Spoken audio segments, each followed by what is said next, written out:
गिरी यानी ममता कुलकर्णी अब किन्नर अखाड़ा में महामंडलेश्वर के पद पर पट्टाभिषेक होने के लिए बस अब अपने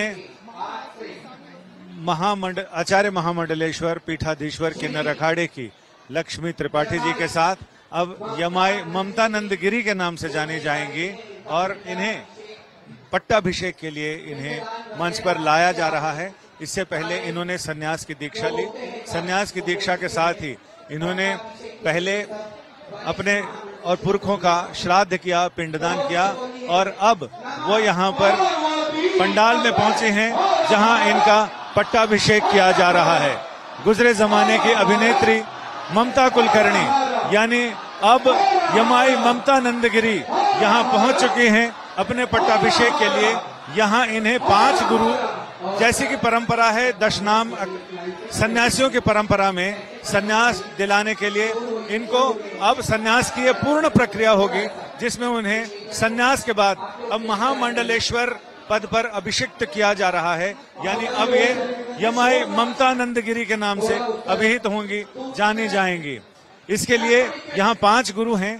5 गुरु अलग अलग गुरु उन्हें पहले कंठा यानी रुद्राक्ष का कंठा देंगे।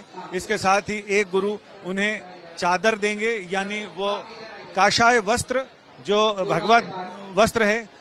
एक गुरु उन्हें भस्मी देते हैं, एक गुरु चोटी काटते हैं और एक गुरु उन्हें कौपीन देते हैं। ये परंपरा है।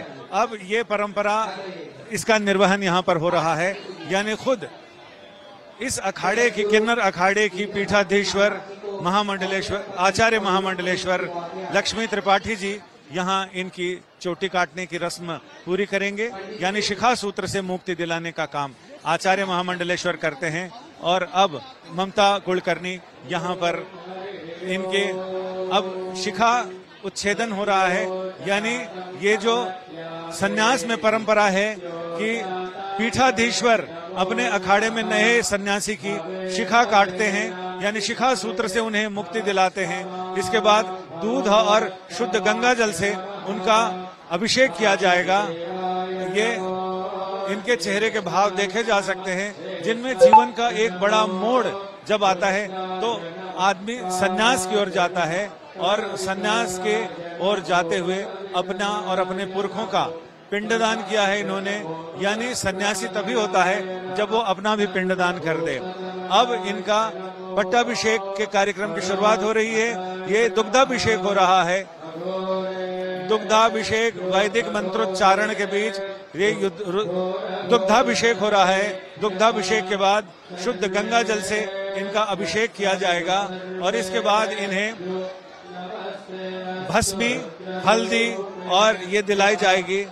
ममता कुलकर्णी भावुक होती हुई यानी ऐसा ये खुशी का क्षण भी हो सकता है जिस क्षण का इंतजार उसकी प्रतीक्षा सन्यास लेने वाले अरसे तक करते हैं और उस प्रतीक्षा का अब अंत हो रहा है। यानी अपनों के रिश्ते नाते सांसारिक बंधन वो सारे पीछे हटते जा रहे हैं और ममता कुलकर्णी अब अपने लिए समाज के लिए एक अलग राह पर चल निकली हैं। अभिषेक के बाद अब इन्हें भगवा वस्त्र दिए जा रहे हैं। भगवा वस्त्र के बाद इन्हें माला पहनाई जाएगी और इसके साथ ही अखाड़े की परंपरा के मुताबिक हल्दी और सिंदूर का तिलक लगाया जाएगा। ममता कुलकर्णी भावुक होते हुए दिखाई पड़ रहे हैं। ये वो क्षण होता है जब जीवन का एक यू टर्न जिसे कहते हैं यानी एकदम सारी सांसारिक चीजों को छोड़कर जो व्यवस्था है वो तो यही है कि जब आदमी सन्यास की ओर जाता है तो तमाम सांसारिक दुनियावी चीजें पीछे रह जाती हैं। अकेला ही उसे इस पथ पर आगे बढ़ना पड़ता है और इसके साथ ही वैदिक मंत्रोच्चारण के बीच यहाँ अब उनके लिए सिंदूर और हल्दी का तिलक किया जाएगा और इसके साथ ही ममता कुलकर्णी यमाई ममता नंदगिरी के रूप में अभिहित हो जाएंगी। नया जीवन, नई पहचान, नया नाम, नया जहान, नई दुनिया और इस रहस्यमयी दुनिया जिसके बारे में संतों की जो ये खोपड़ियां होती हैं, कपाल होते हैं, उसमें ये भस्मी और हल्दी, सिंदूर, ये सारी चीजें रखी हैं।